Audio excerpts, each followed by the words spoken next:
I should have sent him away that night. But instead, I let him stay. I didn't sleep. After the confession in the hallway, after the way he said he did things thinking of me, with that low voice loaded with intention, my body seemed tuned to a frequency I couldn't turn off. It was wrong.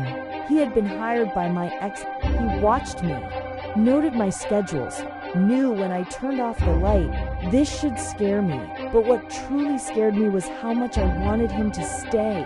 The next morning, I knocked on the door of 3. I needed to regain control. There were 3 firm knocks. Footsteps from the other side. The door opened. He was wearing a black t-shirt now, casual, without the armor of the dress shirt, and yet he still looked dangerously composed. Laura, he said my name as if he had thought about it all night. We need to talk. He opened the door wider. I imagined. I entered. His apartment was minimalist, too organized. A table with papers, a closed laptop, a still warm coffee cup. He was working on me. I crossed my arms. You were paid to watch me. Yes, no excuses. No beating around the bush. For how long? 3 months. The air left my lungs slowly. And you accepted it was just work. The past tense in that sentence was intentional. And now, I asked. He took a step closer. Now it's not anymore. My body went on alert. Are you still submitting reports? Silence. His jaw tightened. No, I don't believe you. He took a deep breath, running a hand over his face as if fighting something internal. I should continue. It would be logical, professional. He came closer. Close enough for me to feel the warmth of his skin, but I stopped the day you stayed at the window longer than usual. My heart raced. Why? He tilted his face slightly. Because that day you didn't look like a client.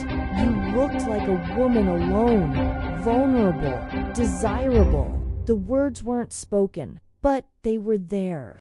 Between us, you don't know me, I whispered.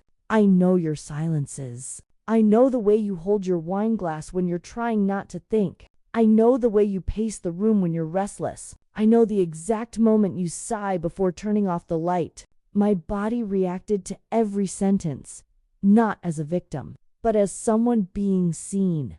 Truly, this is obsession, I said, trying to regain firmness. He shook his head slowly. It was control. His hand rose, but stopped a few inches from my face, without touching. Now it's something else.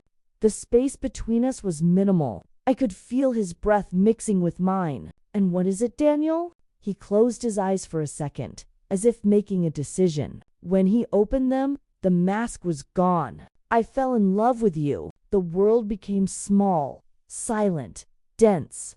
You can't fall in love with someone you were investigating. I know. He took the last step. Now there was no distance. But it happened the moment I stopped writing about you and started imagining what it would be like if you were here by choice. The air became too hot.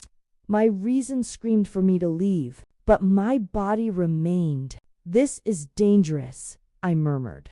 He tilted his face, almost touching my forehead. I know. His hand finally touched mine. Only the fingers, and yet it was like an electric current. I should pull away, he said. But he didn't pull away. I could have pulled my hand back.